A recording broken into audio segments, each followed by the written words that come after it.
법무부가 이른바 검수완박으로 불리는 검찰 수사권 축소법 시행을 앞두고 헌법재판을 청구했습니다. 법 개정 절차와 내용 모두 위헌이 명백하다는 게 청구 이유입니다.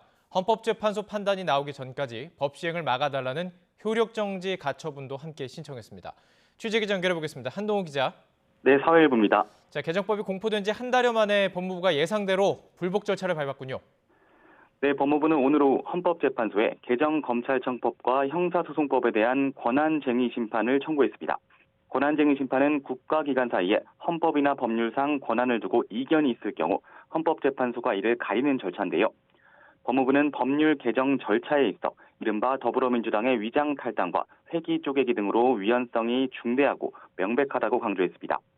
법률 내용 역시 검찰의 직접수사 축소로 검찰 수사 공백에 따른 피해는 국민이 부담할 거라며 국민 기본권의 심대한 침해를 초래하는 위헌적인 법이라고 주장했습니다.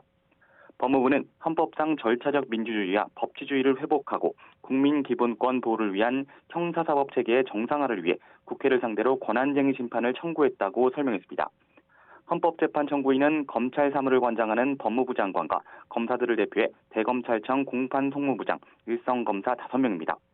한동훈 장관은 이번 헌법재판 청구가 위헌적 절차를 통해 통과된 위헌적 법률이 국민께 심각한 피해를 주는 것을 바로잡기 위한 불가피한 조치라며 앞으로 헌법재판에 최선을 다하겠다는 입장을 냈습니다.